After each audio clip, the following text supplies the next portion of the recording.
guys, it's Gamer Ahmer here. So I went to Southern Fried Gaming Expo and I found some Super Nintendo games. So at a convention that has mostly arcade machines and pinball machines set on free play, I did not know if it was going to be possible to find some of these retro video games, but surprisingly they had so much.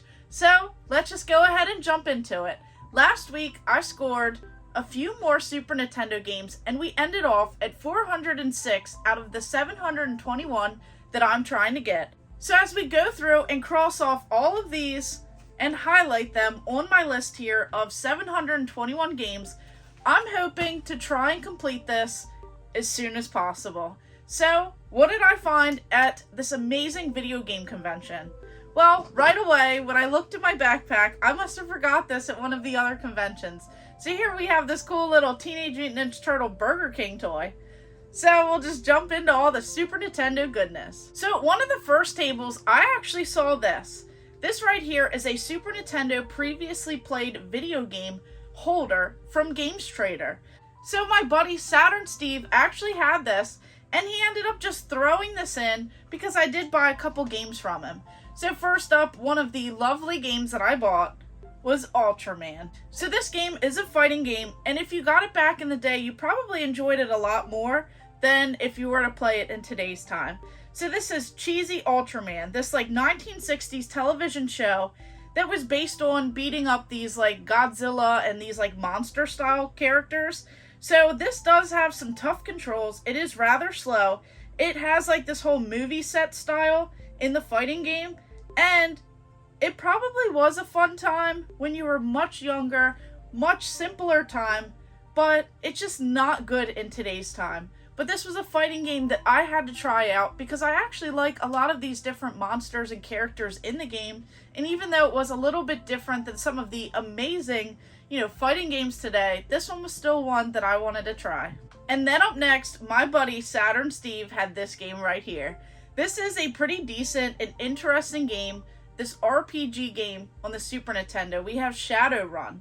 So this one is pretty interesting. So it has a lot going on. It's a little bit different than your typical RPG, as the atmosphere is a little bit darker. The story is interesting, and you get to go at your own pace. It has like this whole PC point and click style to it, and I just thought that that was a lot different than some of the other games. And I love how it has like this weird hacking ability that's kind of like this top-down view. It spices up some things, and you do have this element of magic in here, so you can level up your character. You can have like this whole firepower and a few other different things. But this is a game that I think I'm going to have to kind of step back and see what you're actually supposed to do in this game, because it was a little bit confusing at the very beginning, and as I kind of started going through, I realized that it doesn't really help you out. So you just kind of have to like know where you're going to go and try and follow a little bit of something. So I'm wondering, do you guys remember playing this? And did you actually enjoy it? I just want to know what you guys think about this RPG compared to some of the others on the Super Nintendo. So if you guys are enjoying this content and you love these Super Nintendo games, make sure you hit that subscribe button and hit the bell notification so that you never miss out, as we're going to keep on going, trying to get closer to that end goal of completing the Super Nintendo set. And then at another table, I actually picked this one up right at the very end. So this is Super Empire Strikes Back on the Super Nintendo. So of course, these classic Star Wars games that you could actually play. This one's pretty fun because I love how it has this whole platform, like run and gun style, and then vehicular combat. So you can have like the Millennium Falcon, you have these like different platform areas that you have to go through. I just remember going through this back in the day and like falling a lot. This is a pretty challenging game, and compared to some of the others, I actually prefer those ones a little bit more than this particular one, but I love the character variety. I love how it really stays true to like the Star Wars characters and everything else. It's just a pretty fun time. So if you like these like challenging platformers, ones that require a little bit of time getting into, this one is definitely worth a try. Then on to Urban Strike. So this one is the sequel to Jungle Strike. So this one is pretty much your whole like shooting style game. So you get to shoot and destroy. So you're this helicopter, you have to destroy like these buildings and some other things that just are like firing at you. So this one is a pretty simple game, but it can be a lot of fun, and I remember playing similar ones to this back in the day, and I always had a blast. Now this game right here is probably like one of the weirder ones. I did not expect what it was. This is Balls 3D. So this says fighting at its ballsiest. So this has some like weird sayings, definitely has that whole 90s vibe going on with it. And because it's like this whole 3D take, so they tried to make this fighting game from like 2D to 3D, but it has very like basic circles or like these balls that kind of group together into a whole character.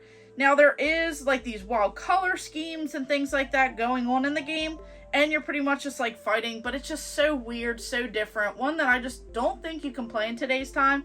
And the billboards in the background have some of like the weird, catchy, like weird phrases that they say. So they just really went out there with this game. They went over the top. Definitely could not compete with some of the other fighting games at the time. Even some of like the fighting ones that more people would like group into. This was not what I expected. Did not realize it was a fighting game. And this one definitely shocked me. And then this game here. ESPN, Sunday Night, NFL. Don't play it. This is probably one of the worst football games. The graphics are terrible. And just because it has the ESPN logo and everything attached to it, just can't really see this being a decent game at all. So there's just so many other options, but I figured I'd try it out and see what this one had to offer, which is nothing. So last week we ended with 406 games in the Super Nintendo set, and by going to this video game convention and adding 6 more of these games here, we actually added 6 more in total to this amazing collection that I'm trying to grow, and we ended at 412. So that is definitely a huge step up. Just keep on going, try and get closer to the 450, and then soon we'll get to 712 games. So I can't wait to see what this has to offer. And if you're ever in the Atlanta, Georgia area, make sure you check out this convention. They had some amazing deals there, even though they didn't have like an entire room full of vendors because the pinballs and arcades took over this whole convention, which was such an amazing time. They had some like mighty people there with all of their amazing inventory, trying to work deals, trying to sell their stuff, and it was just a fun time. So let me know if you guys have been to this convention or if you plan on going in the future. And of course, thank you guys for watching. Make sure you like and subscribe. Go ahead and check out my other videos and stay tuned for more.